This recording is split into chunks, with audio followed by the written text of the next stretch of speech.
শুভ সকাল বন্ধুরা। তা আমি রান্নাঘরে চলে এসেছি, স্নান টান করে আগেই রান্নাটা বসিয়ে দিচ্ছি, কেননা আজকে একটু দেরি হয়ে গেছে।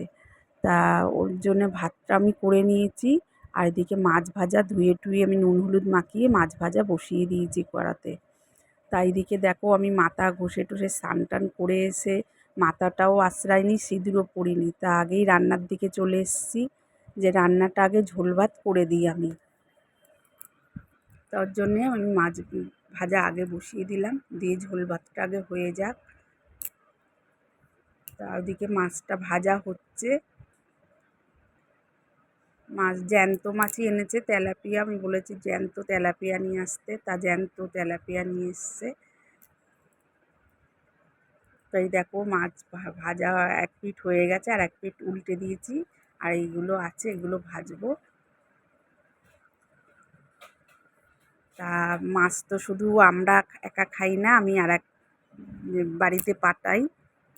আমার মেয়ে আছে, মেয়ের বাড়িতে পাঠাতে হয়, তার জন্য আমার বেশি করে একটু রান্নাটা করতে হয়। এদিকে দেখো মাছ ভাজা হয়ে গেছে, তাই এদিকে আবার 3 টুকরো ছিল, সেটাও আমি ভাজছি।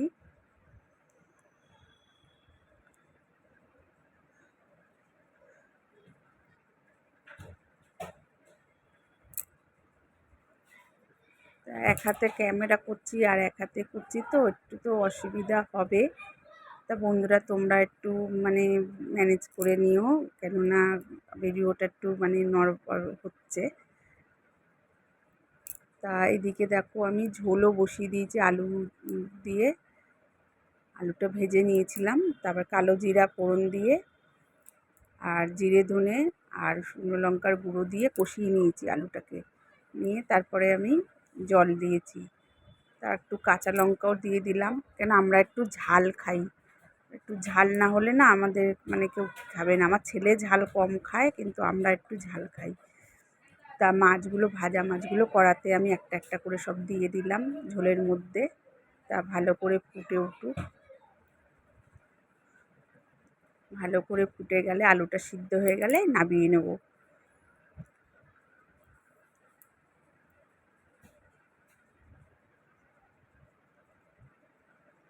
তাই দেখো মাছের ঝোলটাও হয়ে গেছে, আর রঙটা কত সুন্দর এসছে না, দেখো। তাই দিকে দেখো তোমাদের দাদাভাইকে আমি মানে টিফিন খাইয়েও খেয়ে নিয়েছে, আর এদিকে টিফিনও দিয়ে দিয়েছি। আর এদিকে দেখো সাইকেলে করে যাচ্ছে, তার সাইকেলটা ভালোই হয়েছে। ওর একটা সাইকেল যেখানে যাচ্ছে কাজে, সেখান থেকেই সাইকেলটা মানে দিয়েছে চালানোর জন্যে। তাও দেখো বোঝাই যাবে না যে ও যে খোড়া মানুষ, কেউ বুঝতেই পারবে না, কি সুন্দর চালিয়ে চলে যাচ্ছে। একটা পায়ে কিন্তু ওর কোনো জোর নেই, কি সুন্দর দেখো চালিয়ে চলে যাচ্ছে। তা ও এখান থেকে যেখানে কাজে যায় সেখানে 40 মিনিট লাগে যেতে, খুব কাছাকাছি আছে। আর এদিকে আমি ও চলে গেল, তারপরে আমি মাথাটা আশ্রিয়ে নিচ্ছি, কেন এবারে মানে আমার রান্না টান্না ওইদিকে প্রায় হয়ে গেছে, আর কিছু পারলে বেলায় করে নেবো। আর এদিকে তোমাদের দাদাভাইকে আমি খাইয়ে টাইয়ে টিফিন দিয়ে গুছিয়ে টুছিয়ে পাঠিয়ে দিলাম। এদিকে আমি গোছাবো, গুছিয়ে এবারে আমিও তো আমারও বেরাতে হবে, একটা ডিউটি আছে, সেটাও করে আসবো। তোমাদের কাছে সব বলেছি আমি, তা ওর জন্য মাথাটা আমি আশ্রিয়ে নিচ্ছি, আমারও যাওয়ার টাইম হয়ে গেছে সেই ডিউটিটায়। তা ভালো করে মাথাটা আমি তো সকালে আঁচড়াতে পারিনি, তা এখন ভালো করে আশ্রিয়ে নিচ্ছি, আশ্রিয়ে সিঁদুরটা পরে নেবো।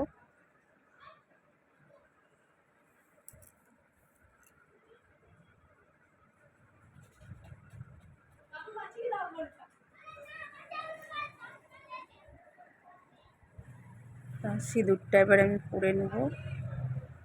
তা এখনই কাপড়টা পরে আমি রেডি হয়ে যাব।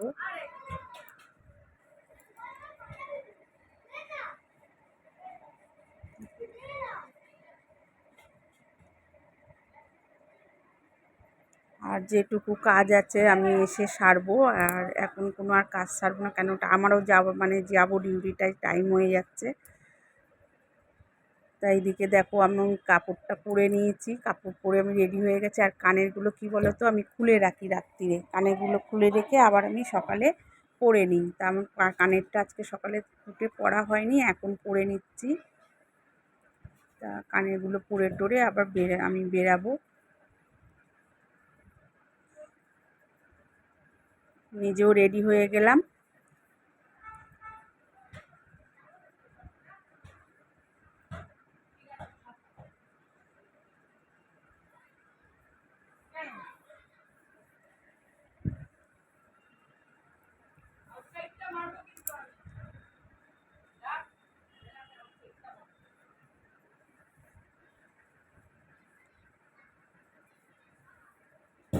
চশমাটা আমি ভালো করে পুছে নিচ্ছি।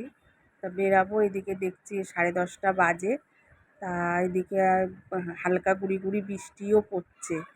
তা আমি দেখো ছাদে চলে আসলাম, কেননা আমি যে বাড়িতে থাকি সে বাড়িওয়ালি বললো যে আপনি জামা কাপড়গুলো তুলে রেখে দিয়ে যান না তো বৃষ্টি যেইটুকুনি মানে শুকিয়েছে সব ভিজে যাবে বৃষ্টি আসলে। তা গুঁড়ি হালকা মানে বৃষ্টি পড়ছে ঝিরিঝিরি, তা আমি তুলে রেখে দিয়েই যাই যে কেন যতটা শুকিয়েছে তো এরপরে বৃষ্টি আসলে আরও ভিজে যাবে, তার জন্যে আমি সব তুলে রেখে দিয়েই যাচ্ছি। তুলে নিচ্ছি আমি জামা কাপড়গুলো, তুলে রেখে দিয়ে এসে আমি নয় ঘরে মেলে দেবো। তা যতটা এসিয়েছে মানে শুকিয়েছে তার থেকে ভিজিয়ে দিয়ে গেলে তো আরও মানে শুকাতে অসুবিধা, কেন মেঘ করে রয়েছে দেখো, আর ঝিরিঝিরি কিন্তু বৃষ্টিও পড়ছে। তা এক হাতে আমি ক্যামেরা করছি আর এক হাত দিয়ে আমি তুলছি, আর আমার কাঁধের মধ্যেই রাখছি জামা কাপড়গুলো।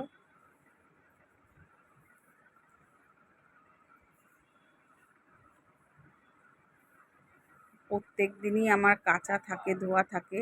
সেগুলো আমার অনেক সকালে স্নান করি তো কাচা ধোয়া করি, তার জন্য আমার অনেক তাড়াতাড়ি শুকিয়েও যায়। আর এদিকে দেখো আমি বেরাবো, আর মানে খুব জোরেই বৃষ্টিটা নেমেছে, বেরাতে পারছি না। তা কী হবে, বেরাতেই তো হবে। দেখো কিরম বৃষ্টি নেমেছে। তা একটু দাঁড়িয়ে গেলাম, দাঁড়িয়ে থেকে আবার আমি বেরিয়ে গেলাম। ভাবছি যে দাঁড়ালে হবে না, বেরিয়ে যাই, ছাতা মাথায় দিয়ে বেরিয়ে যাই। তা আমি দেখো এক হাতে আমার দুই দিকে, এক হাতে ছাতা আর একদিকে কাপড় ধরে আমি যাচ্ছি, আর এদিকে দেখো রাস্তায়